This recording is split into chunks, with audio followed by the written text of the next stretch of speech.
You know, many of us don't know what it's like to hear the words, you have cancer, and then deal with the side effects of chemotherapy and radiation.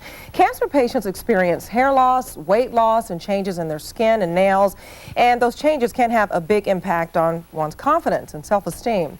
Makeup artist Lori Ovitz is showing cancer patients how to use makeup to make a difference in her book, Facing the Mirror with Cancer. And I'd like to thank both of you for coming this morning. Well, thank you. And yourself. I think this is great that you have this book out. And just taking a look at it, showing all of these cancer patients, and they're smiling and they look vibrant.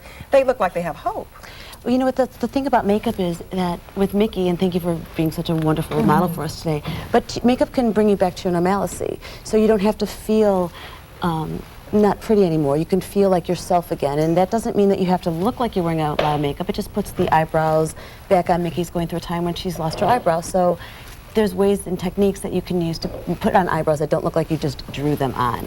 And we have before video of you making up Mickey's face, and while we're looking at that, talk about just some of the changes that occurs in a cancer patient's skin. Great. Well, and not everything happens to everyone. I always like to say that to patients because everyone experiences chemotherapy in a different way depending on what they're on, and not everyone has the same side effects. But Mickey has beautiful skin to begin with. Yes, she does. But still, there were some things that came up in her skin because of the treatment that we concealed and covered up so that she can go out and have more confidence that nobody's looking at those areas. And as you can see, you can't even tell where they are. And also, Mickey lost her eyebrows, so I taught her how to put on her eyebrows back on. And do you want to take your glasses off? Sure. Thank you. Because you have beautiful eyes and beautiful skin. Thank you. So explain. But also the loss of the eyelashes, which is really big, and how to do makeup to make it look natural.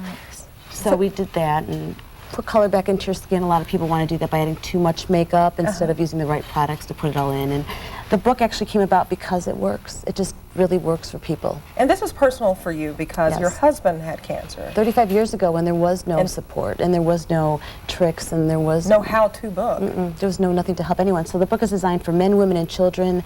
It's an upbeat. Everybody in the book is actual patient or survivor, and it is completely the way I teach a lesson, and it's not about the product. It's about using brushes correctly. And tools are very important. Very important. Now, Mickey, do you feel as if after reading the book and having her to apply the makeup that you can use these tools and make yourself look beautiful every day? Absolutely. When you leave the hairdresser and you have this fabulous new do and you go home and you can't recreate it, she gives you just a step-by-step of everything you need to do, and you can definitely recreate it. So how do you feel? You look wonderful. I feel very wonderful.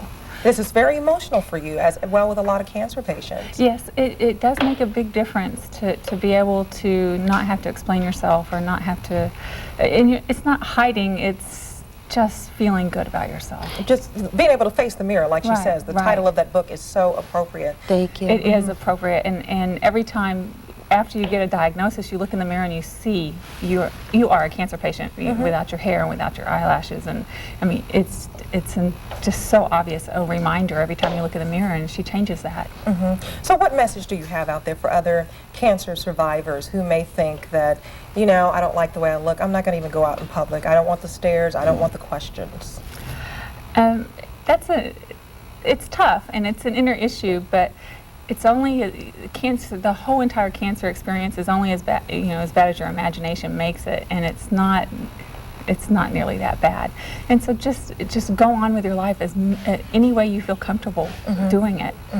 Any way you feel doing it. Well, see, and you listen to her, and she's uplifted, and she has hope. I can see that, and you feel confident being out here, and that's what you intended. That's why the book happened. The book came to be because I've been teaching makeup at no charge to patients at Northwestern and University of Chicago hospitals in Chicago, and I did makeup for advertising and television for 20 years. So I had a really strong background on how to put people back together, put everything back together, and look natural and feel good good about yourself, and it just works. And the reaction in people on how they felt, just like with Mickey, is why the whole book came to be. Okay, well, it's a beautiful book. Thank you.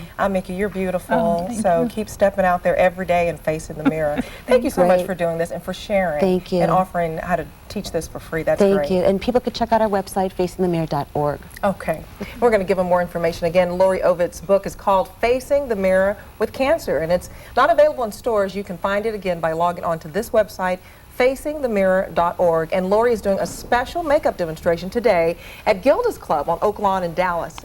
It is a free event and it begins at noon. And we'll be right back after this, so stay with us.